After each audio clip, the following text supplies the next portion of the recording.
Guess what? Discover's accepted at 99% of places that take credit cards nationwide. You heard right, 99%. If you don't think so, maybe it's time to face facts. You're stuck in the past. Based on the February 2024 Nielsen report. Learn more at discover.com/creditcard.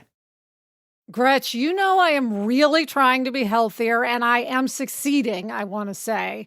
But even though I'm trying to be healthier, that does not mean that I want to spend a ton on groceries.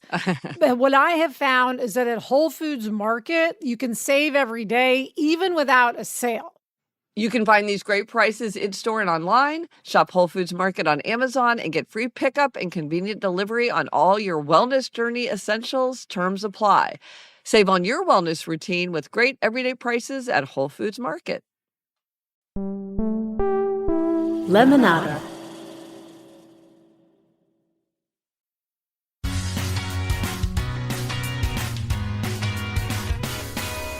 Hello, we're here for More Happier, a podcast where we get more happier.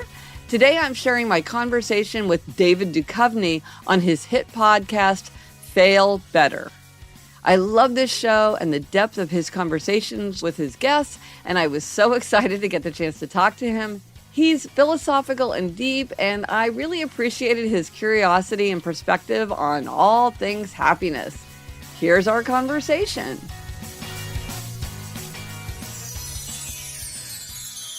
Hi. Hello. Hi, Gretchen. Nice to meet you. I'm David. Nice to meet you. I'm really happy to, well, that's the wrong word, isn't it? I'm really happy to talk to you today because it's a very kind of deep subject in my family. Because when I was a kid and up until adulthood, easily, my mother would always ask me, "Are you happy?" And I could never understand the question. You know, Yep. I would say, "I don't even know what that means, Mom," you know. And I hated it so much. I hated that question. And it was almost like the end of the conversation. "Are you happy?"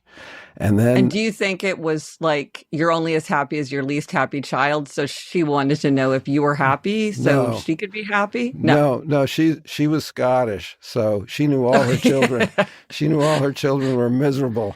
So it wasn't even, I always liked hearing when I became a parent and I heard that phrase for the first time, it rang very true though, you know, that you are only as happy as your least happy child. But that's the ironic part is that when I became a parent, I found myself asking my kids if they were happy. And I didn't even know what the question meant. You know, I didn't know how to answer it. I didn't know.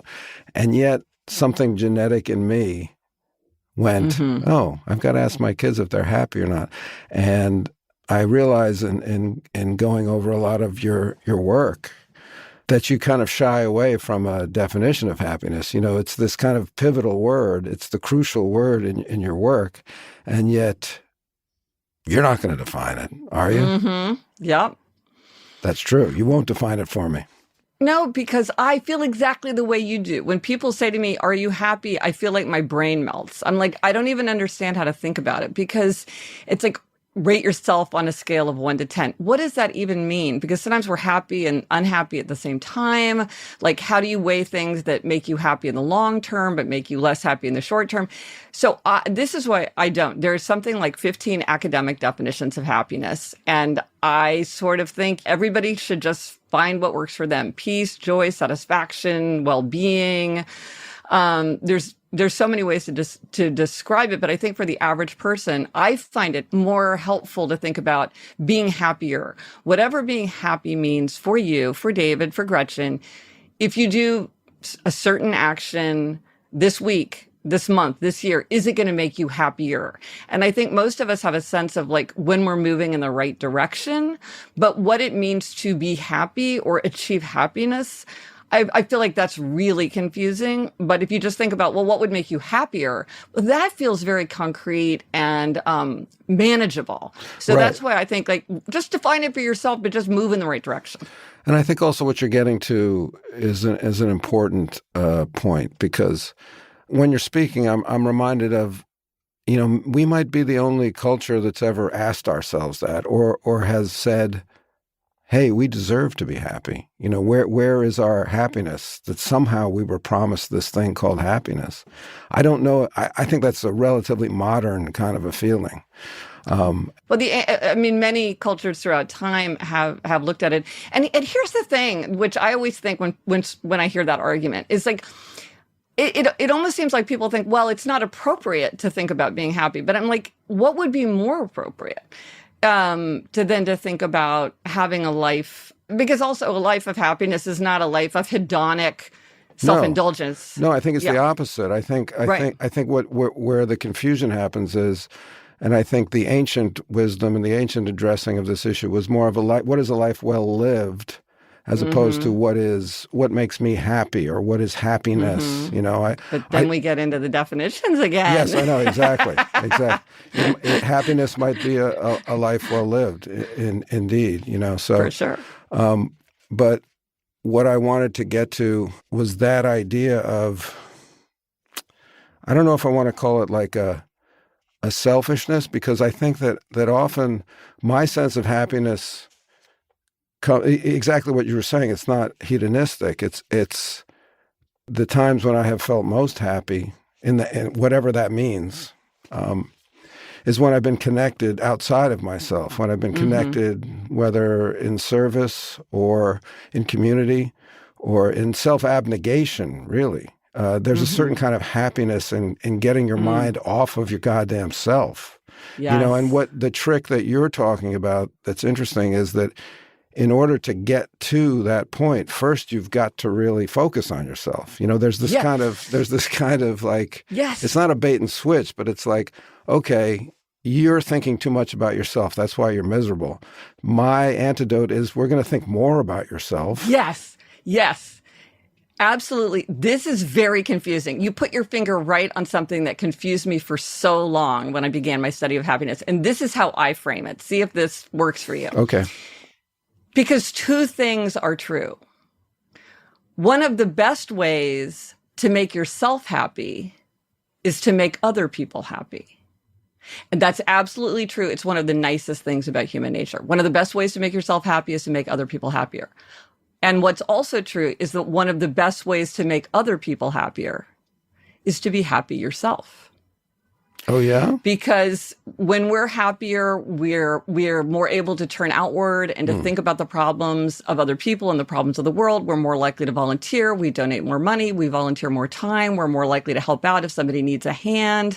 We just can think about other people because we're not preoccupied with ourselves and sort of, because we might feel defensive or isolated or lonely or because we're not feeling very happy. And also happiness is contagious. There's emotional contagion. We infect each other with our emotions in just a moment, in a phone call, in a photograph, over a podcast. Like we pick up emotions from other people. So when you're happier, that helps other people to become happier. Within reason, of course, I don't want to paint an unrealistic picture. But I think these two things are true at the same time. And it can get very confusing. You're right. Because it's like, do I think about other people or do I think about myself? But both are true. They're not, it's a false choice to think about, well, I have to think about other people. It's wrong to think about myself, or I only should focus on myself and neglect thinking about other people. I just have to, just focus on my self-work all day long. It's like, we have to think about both things at once. Well, you can also think of it as a process, a process of going through yourself to get out of yourself, if that makes any sense. Yes. I'm so easily bored by myself that I have trouble, but that gets to something that I'd want to talk to you about, which is it's very, very interesting to me. That, if we just talk about like traditional therapy, like say Freudian therapy, where the concept is I'm going to go in and talk to this expert, and I'm going to know why I am unhappy, or I'm going to know why I do the things I'm going to do. And it's going to take a long time. It's going to take years and years and years. And then all of a sudden this other cognitive therapy or 12-step therapy, whatever you want to call it, says, no, that's not important. It's not important to know why. Maybe it's fun, it's cool, it makes for good writing, whatever, a good story. But what's more important is start doing it the right way. Start acting as if you are the person that you want to be, doing the things that you think you want to do. And that will change your mind. Rather than your mind changing your mind, action is going to change your mind. And I see you in that kind of a camp. Is that correct? That's absolutely correct. I very much am drawn to sort of what are the practical steps that we can take with our conscious thoughts and actions to make ourselves happier, healthier, more productive, or more creative. And you're right, having insight can be very profound, but there's also a lot of things that you can just do starting tomorrow that can change your experience. And that is what interests me, is sort of like, given all that science shows and philosophy shows and pop culture and ancient wisdom, like, what can we do in our own lives, just in an ordinary day, to put those ideas into action? And it's your sense as an observer and as like a lay scientist. Yeah. Street scientist. Street scientist? Is that how you... Yeah. That's what I call myself, yeah. That it's your sense and it's your experience, is what I'm getting, is that is true, that right action leads to right thinking and not necessarily vice versa. Yeah, and I don't even know that I would say right thinking, because I would just say, what is the experience of your life? I would just say, like, in my observation, if you do this, what is the experience of your life? Because I think I at least find it frustrating when I'm trying to get into my own head. Like, when people are like, oh, well, I want to be more optimistic. Well, I'm like, oh, that's like a habit of mind. That's like very... to me, that feels very hard to sort of think about what to do. But there are things that you can do with your conscious thoughts and actions that are much more concrete, and therefore it's much easier to know whether you're following through with them. So, like, instead of thinking about, I want to be more connected to the people I love, it's more like, okay, 5 times a day, I'm going to text, email, call, or talk to somebody important to me, or whatever it might be, just to try to make it into a conscious And then you're going to get action. that text that's like, will you stop texting me so much? No, right, exactly. Yes, right. No, back off. Yeah, my sister calls me a happiness bully, because I can kind of come on strong if I think that there's some way for me or somebody else to become happier. So, yeah, sometimes you got to dial it back. But like, so for example, one thing that I started doing, because I wanted to have like warmer relationships in my family, was every time somebody comes and goes from the apartment, I try to give them a warm hello or goodbye. So, like, think about your dog. Like, that's why people like dogs. They always seem happy to see you. And I was like, I should do that for my family. And so now, like, if my husband comes home, I get up, go to him, and like give him a kiss. And that's very easy. It doesn't take much time or energy, but it dramatically increased like my feeling of connection and just kind of like the atmosphere of tenderness and attentiveness. Because it doesn't feel good to walk in and nobody pays attention. Yeah. So again, I had a great Scotty dog growing up who would actually turn her head the other way when we walked in the door. You had a cold upbringing. She was a wonderful dog, but she was tough. She was. You Like, got to earn it. Where the hell have you been all day? Where have you been all day, you bastard? Oh, school, I guess, huh? Yeah, like that's so important. And I think it's like the cart before the horse again that we're talking about, which is very much, like a fake it till you make it. Not that you're faking that you're in love with your husband, but in that moment, you're not necessarily like, oh my God, I love that guy, I'm going to go give him a kiss. It's like, I'm going to go give him a kiss. And now it's like, oh my God, I love that guy. No, and this is a really profound insight, and I want to ask you about this actually about acting, because this is something that's I've always wondered about. But so the idea is that we often think that we act because of the way we feel. So I'm yelling because I'm angry, or I'm throwing things because I'm mad. But in fact, a lot of times our feelings come from our actions. It's like our brain is saying, like, wow, there's so much yelling and throwing of things. We must feel really angry. And so so it's hard to control your thoughts, but it's easier to control your actions. So if you want to fight with somebody, hold their hand. It's just harder to fight with somebody when you're holding their hand. Yeah. Or if you feel listless, act with energy, speak with more energy, move with more energy. If you're feeling shy, act friendly, and then your feelings kind of flow from that. So it's kind of uncanny how much we can influence our emotional state by just kind of tweaking the way we behave, which is not always that easy, but it's something we can do. But I've always wondered about, given that this principle is true, I've always wondered this about actors. Like, do you have a lot of like leakage, if you're acting in a part that is requiring you to be angry or guilty, like do you have to manage that kind of leakage into your own mental state, or is that part of the craft, is that you have some kind of boundary between the behavior you're displaying and your own emotional state, like when you're walking off the set? Well, I'll give you an honest answer. It will obviously obviate any kind of excuse I'll ever have in the future for being an asshole at any point, like coming off the set. But I'll answer that in a second. But just while you were talking, have you read much William James, who was? Yes, I love William James. Yeah, so he. Were you an American Studies major? No, but I did teach an American Studies, or TA'd an American Studies course. You were the TA for my roommate at Yale. Well, do I say I'm sorry? What do I say? Well, how was I? No. How was I? Was I decent? I think you were good. Yeah. What was your roommate's name? Amanda Kelly. Okay, not sure I remember, but it's a long time ago. But William James is if you're doing American Studies, like William James is going to be. Yeah, but I think James said we don't cry because we're sad. We're sad because we cry. Mm-hmm. And that's an acting tip. That can be an acting tip. Fake it till you make it is obviously, there are many ways to go about trying to get a performance out of yourself. There are many secrets that you have in your craft or your skill set or whatever when you're on the set, and some of them can be working on some days and some of them don't. And some days you find yourself dry, empty, unable to have the feelings that you're supposed to be having. And on those days, that's when you earn your pay. That's when you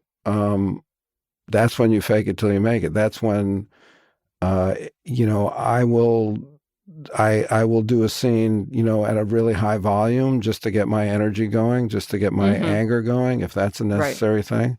All those things that you're talking about are fair game for an actor, obviously, but to answer the other part of your question, like, does it leak? No. What I find is, you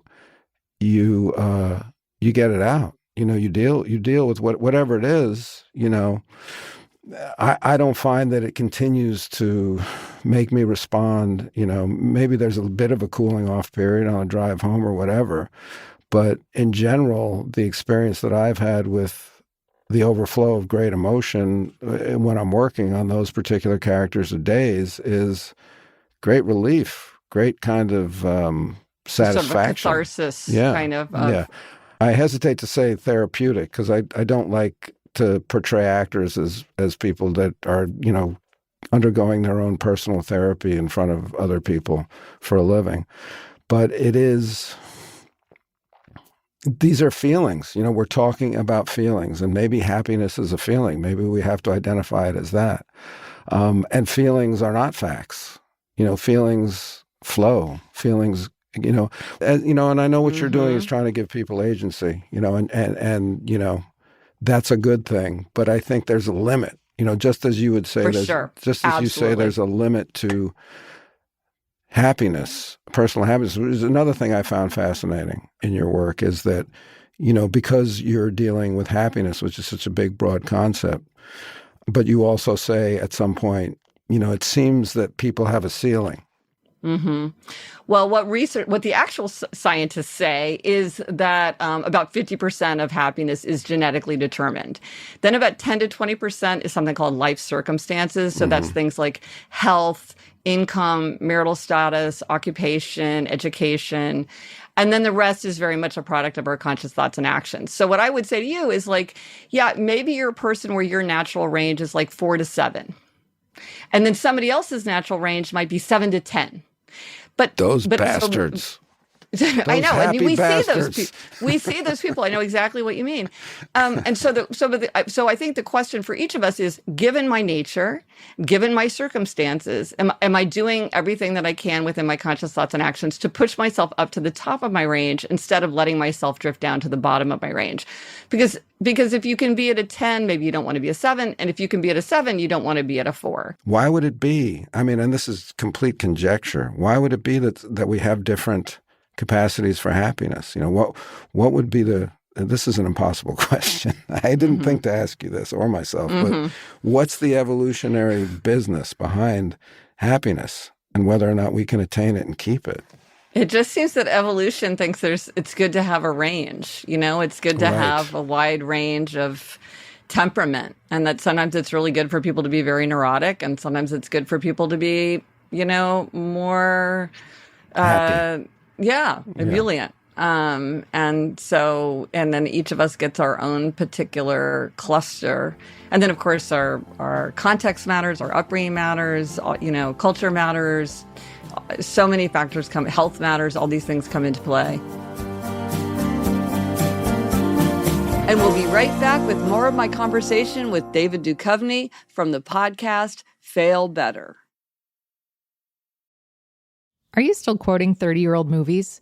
Have you said cool beans in the past 90 days? Do you think Discover isn't widely accepted?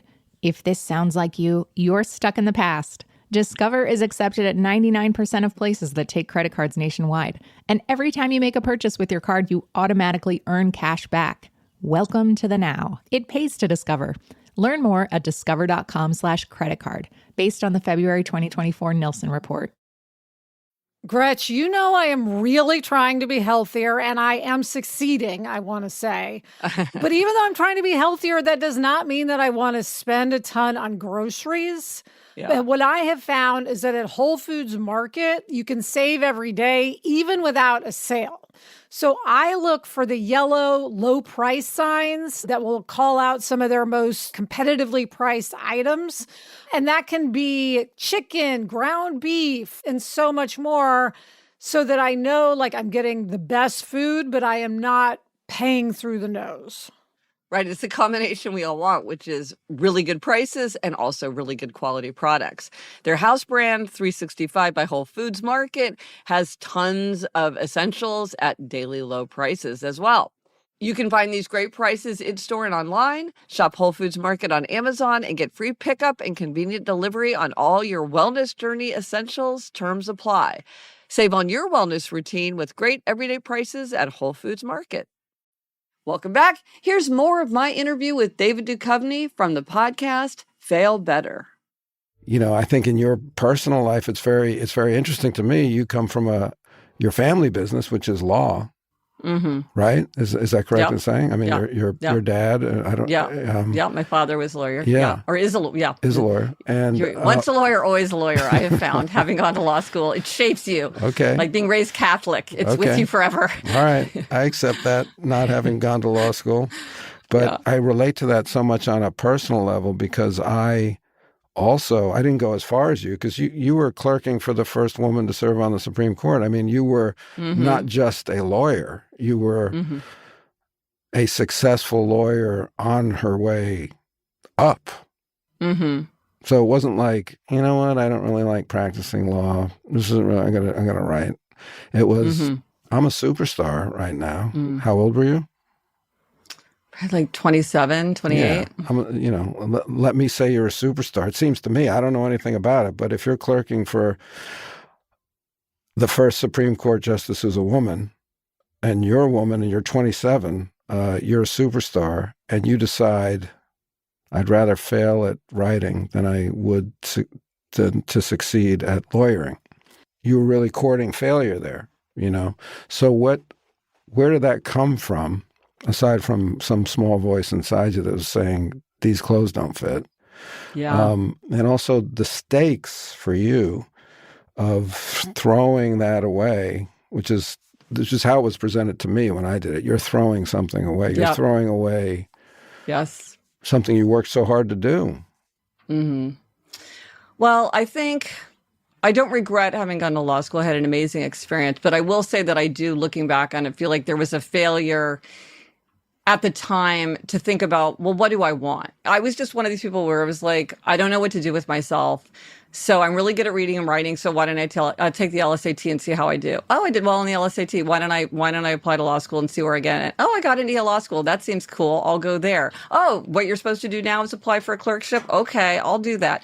I was just drifting. I was just doing. It doesn't sound like you were drifting. You know what? But see, this is the thing about drift. Is drift sounds like it's easy and relaxed, but it actually can be accompanied with a huge amount of work. But I was drifting, and then I was relate to that. I wasn't making a conscious choice. I was just doing kind of the obvious thing. I didn't want to sit down and reflect, like, what do I really want from life anyway? I had no idea that, I didn't even conceive of even thinking of it. So I was always just doing like the next obvious thing.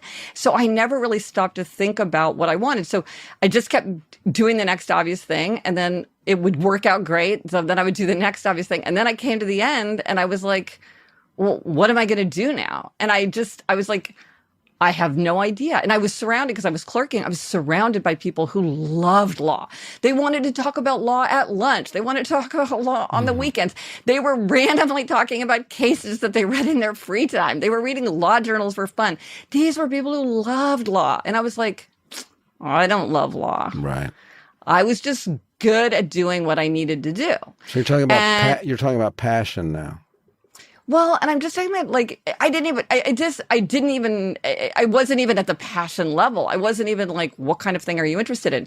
But I will say too, like, at that time, I only read fiction. Like, I just read fiction. And so I thought you either had to be a fiction writer or like a playwright or a poet, or you were a journalist, or you were an academic, or you were somebody who like wrote books about, the building of the Brooklyn Bridge or something like that.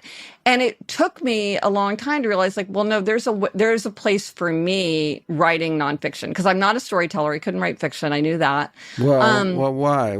How can you say that? I mean, I have written 3 really bad novels that are safely locked in a desk drawer. Sometimes they say you got to write 10 bad ones to get I probably will. I don't know. They're not good yet. Right. But I really like writing nonfiction. But it took me a while to understand, like, how I could do it in the way that was right for me. So I spent a huge amount of time and energy, and I had a great experience, because sometimes drift gives you a good experience. Like, I don't regret, do you regret what you did for your PhD? No, it sounds like it's really enriched your life. Absolutely. I mean, just in this conversation, Absolutely. You're drawing upon, Absolutely.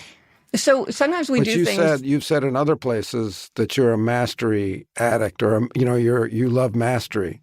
So yes. I think that probably there was a sense for you as a young person that you were, at least you'd gained some kind of mastery over the law in a way. Yes. It was feeding. Yes. It was feeding a need. It was feeding a need for mastery, which is a very dangerous and wonderful kind of a need. It is very dangerous, because if you're committed to mastery, then you can't fail. I know. Yep. So who are you then? Where are you now?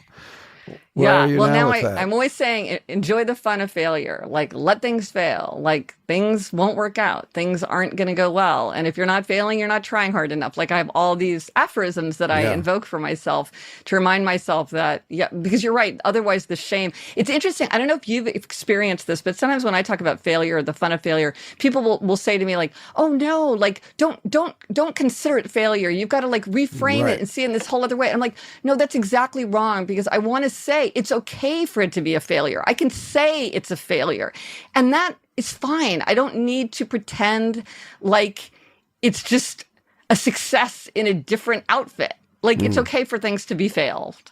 Yeah, and it also... Do you get that? Do you have people telling you, like, they deny that failure is even a real thing? Yeah, I mean, they like to couch failure as, another step towards success. Or, with this podcast, they'll say, what do you know about failure, David? You're not a failure, whatever. Right. And, I'll say, well, live in my skin. I'll tell you what it feels like. Every moment can feel like a failure, where I'm not kind of, I didn't choose the right word. I didn't speak to Gretchen in a way that made us whatever, got us to a different place. Like, we got to a good place, but we could have gotten to a different place. So it's like, it's all these things. There's no perfection.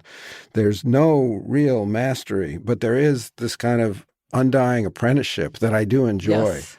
And it's why I still love acting. It's why I love writing. It's why I love music or making music, because I am constantly failing. And that's the atmosphere of growth. That's no longer, I would like to say that I'm not filled with shame, but, shame will rear its ugly head from time to time, especially because I do something that's in public, and if I do something that's not well received in public, that it's hard to say, hey, this is fun, Yes. This is fun to be called shitty, this week. It's not. Well, you've described that, getting the bad reviews, and and it's funny because hearing you tell it, it just sounds like an interesting anecdote from your life, and but then what the gut punching. It is now. It is now. I remember reading James Atlas wrote who's a very well-known essayist and nonfiction writer who's now died, but he said he wrote a novel, and he got up super early in the morning. This was a long time ago, to get the review, the minute it hit the newsstands, and he read it, and it was a terrible review, and he went home and he curled up in bed and he never wrote another word of fiction. Well, this is what I want to ask you. You said you've written 2 or 3 bad novels. Yeah. Oh, nobody's even seen them. Nobody's so bad. even seen them. No. You've decided that they're no good. But I know they're no good. Yeah. But yeah. I mean, you know how it is. You can have fun creating something and then just be like, Yeah. It didn't turn into what it needed to be. But it's still doing scales. You know what I mean? It's writing, It's doing scales. And then I don't know if you've ever had this where you have a blocking project where there's a creative project that you want to do, even though it's it's not going to be good, or it doesn't make sense. And yet you just feel like you have to do it to sort of get it out of the way. So sometimes I had a couple of ideas like that. Right. But I want to go back to, the moment, because, you brought up the moment of say I get a bad review or something. Yeah. And now it's a funny story and I'm the butt of the joke. And, that's all good. That's mature. I mean, that's fun. But in the moment it's life and death and it hurts. So take me back to, you're clerking, and do you actually say, Dad, family, whoever's nearest and dearest to you, I'm not going to do this anymore, I'm going to write? Or do you start writing on your own, on the sly, in the dark, not telling anybody? You're going to see if it works out. If it doesn't, no, nobody's any wiser. What? Well, one thing about me is throughout my life, I'll get really preoccupied with different ideas, and I'll do a huge amount of research and note-taking, and I just do that. And when I was clerking, I asked myself, what am I interested in that everybody in the world is interested in? I just sort of asked myself that theoretical question. And I thought, well, power, money, fame, sex. And it was power, money, fame, sex. And it seemed like this kind of one single major subject to me. And I just started doing all this research and note-taking. But this is something that I had done many, many times throughout my life. But this just took over. I was working on it all the time. And finally, I thought to myself, this is the kind of thing a person would do if they were going to write a book. And then I thought, well, maybe I could be the kind of person who would write that book. And so I went and got a book called something like How to Write and Sell Your Nonfiction Book Proposal, and just decided I would follow the directions. Really? Yeah. And so part of it was I was starting it and I wasn't telling anybody about it because I didn't think of it as being a book. And then you're right. I was maybe this could be a book. And that I sort of was I didn't really say anything to anybody. I was just kind of easing up on the idea. And then there had to become the moment where I was okay, this is what I'm going to do. I'm not going to, my job had come to an end. I'm not going to get another job. My husband and I were moving back to New York City, and I'm I'm not going to get another job. My job is to try to get an agent and to get this, write a book proposal and get it accepted. And the thing that was really made it much easier for me, was how everybody around me was just okay, great. Excellent. Good luck. Nobody was warning me or saying, how can you give up everything you've done? Or and I had nothing. I had no clip. I had never published a short story. I had nothing in this world of publishing. So I was starting from zero. And everybody around me was just okay, give it your shot. And that made it a lot easier, because I think had they really argued against it, that would have made it much harder for me to sort of, because I did think like I need to try and either succeed or fail. And if I fail, then I'll figure it out. But this is my time to succeed or fail. If I take another job in law, probably I will never take the risk. I'll just be too busy. It'll never feel like the right time. This is it's now or never, it felt like to me. In a moment, we will be right back with more of my conversation with David Duchovny from his podcast, Fail Better. Medik8 is a clinically proven British skincare brand known for age-defying results. All Medik8 products undergo clinical testing and have amazing before and after results, and their dermatologist recommend it. Like us, you may have been hearing all about growth factors as the must-have anti-aging ingredient. Well, we were so excited to discover this product which has growth factors. Growth factors are naturally occurring proteins in the skin that support overall skin health and can help promote younger, healthier-looking skin. However, growth factors applied topically are less likely to penetrate into the deeper layers of the skin until now. Medik8's liquid peptides advanced MP face serum is clinically proven to diminish the appearance of expression lines in just 10 minutes and deep-set wrinkles in 8 weeks. Medik8's Liquid Peptides Advanced MP Face Serum is available online at medik8.us. That's MEDIK and the number 8.us. Use code HAPPIER20 for 20% off your order. Save on feel-good favorites with great everyday prices at Whole Foods Market. Look for the yellow low price signs throughout the store on quality proteins like responsibly farmed Atlantic salmon. Prioritize well-being for less with 365 by Whole Foods Market supplements and delicious smoothie ingredients like organic whole strawberries and almond milk. Don't sacrifice quality. Shop great daily prices at Whole Foods Market, in-store and online. Now we're back for more of my conversation with David Duchovny from his podcast, Fail Better. This is one of the things that perches on the nexus of failure is also quitting, and that's something that we don't talk about that much. Is like quitting is so scary, right? And quitting is also tinged with shame. Winners never quit. This is what we're taught. But there has to be a moment where, if you're honest with yourself, you can quit something. Even if it's lucrative, even if you're good at it, even if you're helping people, all these positive things that could, let's say it's not a negative thing that you're quitting, but you have passion, you have attention somewhere else. It seems like that's what you went through because you were in a productive world. You were being productive. You had a job. You were, with people.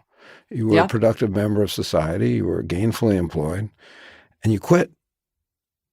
You quit. You're a quitter. No, and I remember the day where my husband he switched out of law the same time I did, and we got like our bar fees, like you have to pay to like be a member of the New York Bar. Oh, right, yeah. And I said to him, "Should we pay our bar fees?" And he's like, "Why would we pay our bar fees?" And I'm like, "Okay, we're really doing this. We're really leaving law." Now I know you could go back and like just pay. And it wasn't, but at the time I felt like, okay, this is it. Like we are cutting ties. Bar huge. Bar fees sounds like, like a Razzie award. Like the bar fees. The fees for the bar. Yes, to be a member of the this bar. Year's the bar fees. Oh, yes. I think that's a very good name for them. That's how people feel. They don't want the bar fees. But no, so I was like, this feels like a major, like a moment of commitment. And I was like, okay, like let's onward, Correct me if I'm wrong, but this first book was not a success, right? This was 40 Ways of Looking at JFK, or was it not? No. This was my first book was called Power, Money, Fame, Sex, a User's Guide. Okay. So that was your list. That was my first book. Yeah. How did that do? It did okay. It did well enough that I got my second book published, which was 40 Ways to Look at Winston Churchill. And that book did fine. And then my book, 40 Ways to Look at JFK, what they say to you in publishing, if your book is a flop, is they say, your book did not find its audience. Yeah. That's a very diplomatic way of saying it. Yeah. That book did not find its audience. Why didn't it? Because my approach with the 40 Ways is to show that there's many ways. They're kind of playing with the form of biography, and it's showing like you can give many accounts of the same person absolutely factually accurately, but present them a completely different portrait of them. And so I'm sort of very fascinated by you're recentering narratives. Right, exactly. So what I realized is that with JFK, people either love JFK or they like love to hate JFK. Nobody was interested in like a nuanced picture of JFK. And so it didn't find its audience, you know? So, but I had a great time writing that book. So do I regret it? No. Do I wish it had found its audience? Yes, I do. So sounds like money, sex, power, fame. Was Power, that it? money, fame, sex. Sorry.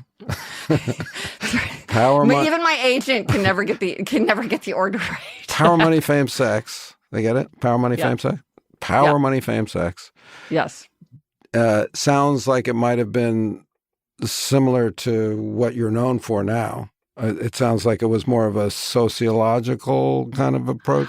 Well, it's kind of the opposite of a happiness project. But the thing that's really fun about that book is that it's written like a user's guide. And so if you remember way, way, way back, there was a book called The Preppy Handbook. Sure, and it's like an examination, but as if it's a manual. And so to me, this was I like form, playing with form. Well, the Happiness Project is a manual. Right? Yeah. And so this one is explicitly like it's sort of a dark manual for power, money, fame, and sex. Oh, interesting. Mm-hmm. It was a super fun book to write. Yeah. I didn't see that. It wasn't in my research. I'm going to have to check that out. But just take me to that moment of JFK does badly. Does it feel like, well, this was a mistake? Like I'm not a writer. This is not working out? Or a really astute editor said to me, you know what, Gretchen, you're interested in kind of like an unusual approach to biography, but most people want a biography that's comprehensive, that includes new information. And I was like, I think you're right. Like people and nobody was going to buy The Next 40 Ways because the JFK one hadn't worked. So like, it was like, people are like, yeah, this isn't working. But fortunately for me, that's when I had the idea for the Happiness Project, because I was stuck on a city bus and I thought, what do I want from life anyway? I want to be happy, but I don't spend any time thinking about like, what is happiness? Can you make yourself happy? Or like, what does that even look like? And again, I got super interested, ran to the library, got a giant stack of books, started taking notes. And it was just for me because I was just curious. And then finally I was like, maybe this should be my next book. And so that was my next book, but it was partly because I was responding to I kind of thought, oh, well, maybe I'll just be kind of this sort of kind of biographer for a long time. And I was like, no, that's not going to work. Did you feel a desperation or a panic? Or do you remember those times at all? Did you just feel... I really didn't. I really didn't. And I think part of it was that I was like, I would do it anyway. You know what I mean? It's so like, there was an authenticity to it. There was an authenticity. It's almost like a passion. call. Yeah. It's almost like a call, or almost like a. It's like, I wouldn't say a compulsion, but it's just a feeling like I'm going to do it anyway. So I didn't have this feeling of like, am I going to stop? It was like, can I figure out a way to do it for a living? Because I'm going to do it anyway. Right. Yeah, I can relate to that because, in my life when I've done things from an authentic place, the success or failure of the thing is almost besides the point. I mean, of course, yes. I'd always rather it be a success. That's great. Everybody wants that. Sure. Yeah. But I can put my head on my pillow at night and sleep very soundly if I knew, for lack of a better cliche, my heart was in the right place. Well, when I look at your life, who do you see? I mean, it seems an American project to me. And who do you see as your precursors? Who were your mentors? Benjamin Franklin. Yeah, sure. Go back to old Benjamin Franklin and his Richard's autobiography. Almanac, right? Poor Richard's Almanac. Well, that, and I love aphorisms. I actually have a book of aphorisms coming out. Oh, good. I love aphorisms too. Who's your favorite? Do you have a favorite aphorist? Oh, Emerson, Nietzsche. I can find an aphorism anywhere. But who are yours? I want to bring back somebody who's been completely forgotten. Her name is Marie von Ibn Eschenbach. She's one of my favorites, but I love Oscar Wilde. I love George Orwell. Yeah. But anyway, but Benjamin Franklin, his autobiography is really, if there's anybody who's sort of into like the practical side of happiness, he sets himself these virtues and right. He's just this person who just in his own cheerful way is like inventing bifocals and discovering electricity and founding a post office, or maybe he founded a library, or both. I forget. I mean, the guy was just doing everything. And so he's the sort of early American, founding father who is all about a very practical approach to how would you make your life happier, healthier, more productive, more creative. And it's just a very delightful book. So if anybody hasn't read it, I really recommend it. It's a lot of fun to read. He's a really great writer. Very funny, very self-deprecating too. Sure.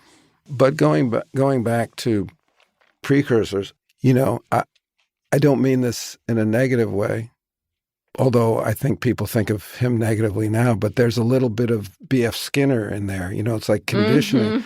You're training, you're trying to get people to train themselves, like pigeons, like dogs in a Skinner box or whatever.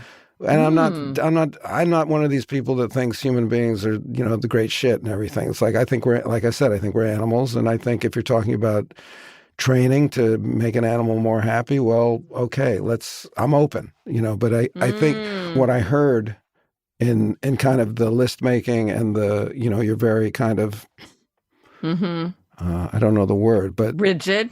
No, I don't think rigid, but I think I think list making, yeah. Response and reward. The whole idea of like, okay, I'm going to do this behavior, and then like cognitive behavioral therapy. Yeah, I'm going to get a little treat, which is maybe a bit of happiness, or I get that thing that I envied or whatever, and then I'm on my way to being more trainable. But I'm training myself. I mean, you're helping me train myself. You're not the Skinner of people. You're kind of giving them a blueprint. And I was wondering, I was just wondering. It's interesting. I had not ever thought of thinking about, am I just trying to help everybody build their own Skinner box and live in it? But that's kind of, I'm going to have to think through whether the shoe fits, whether the Skinner box fits. Because it is true that I do think that for most people, there's just certain facts about the way they go about the world that if they try to take those into account, they're probably going to be happier. For instance, if you're a night person, trying to make everything in your day later is going to work better for you than trying to do something really early in the morning. You might say, well, it makes good sense, or there's all these reasons, or I want to train myself to be a morning person. Whereas I'm just sort of like, well, if you're a night person, you're probably better off just trying to get everything later in the day, because that's where you're naturally more energetic. So to me, that feels like a positive, embrace of the self. But could you accurately cast that in a Skinner boxy way?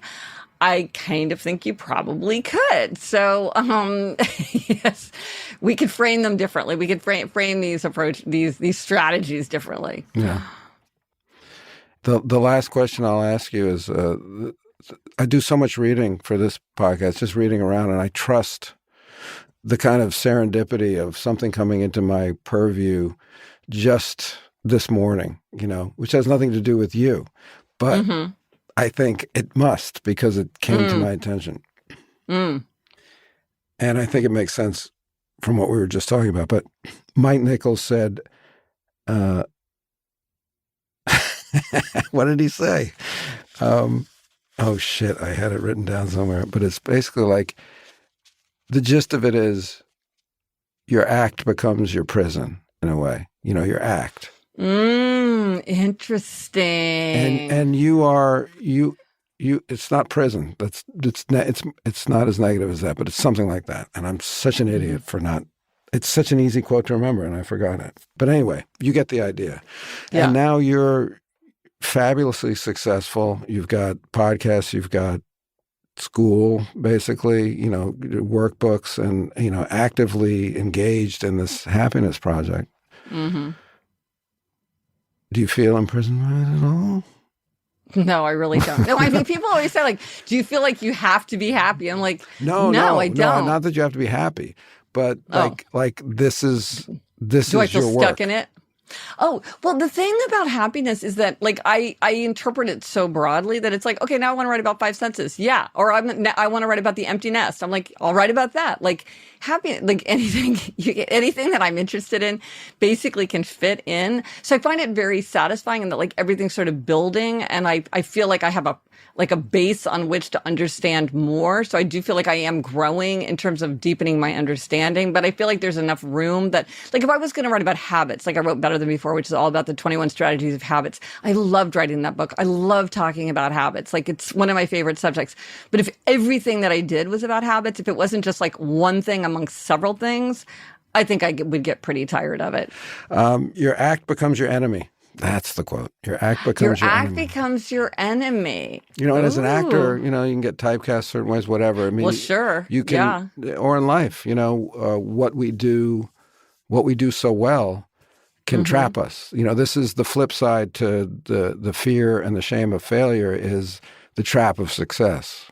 You know, and so you're not feeling that at all. You're feeling good. You're feeling like you've created, what I hear you say is you created this big bag of your work and of your project, and a lot can fit into it. It's not just this little purse. That's how I feel. And I do feel like I've somehow, by incredible good fortune, ended up in a place where what I do for a living is what I would be doing anyway. It's like what I want to be doing. And so, I mean, of course, there's drudge work and there's things that I don't enjoy and things that I dread and things that I procrastinate about and stuff. But in the end, it is what I love to do. For instance, one of the things I love to do is as I read, I'll take notes. Like anything that catches my eye or is beautifully written or whatever. On the Kindle is such a drag because I can't really Can't do it. I'm with you on that. I got to have a pen in my hand when I read. Yeah. Can't do it. And I'm like, I spend hours every week doing it. And I'm like, is this a waste of my time? No, it is not. I never know what's going to like be useful or be thought-provoking. I have no way of knowing. It could be, right. I love children's literature. I read tons of books that are written for children. And a lot of times I get big ideas from children's books, you know, so you can't, it's funny, like you can't go to the Dewey Decimal System and look up like, you know, deep thoughts or, you know, new ideas. Yeah. Yeah. Right. You kind of have to just try to lay the groundwork.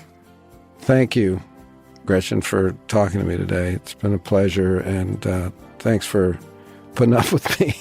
Oh, and, I so enjoyed it. I think, and I remember the name Amanda Kelly on a paper. I can see it written on a paper that I'm grading, you know. So say hey for me.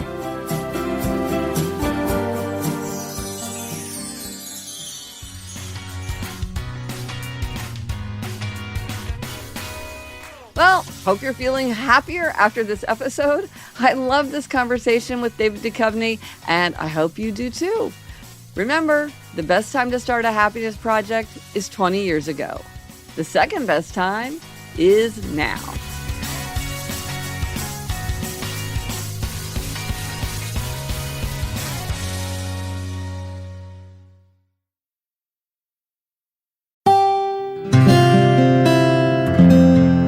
From the Onward Project.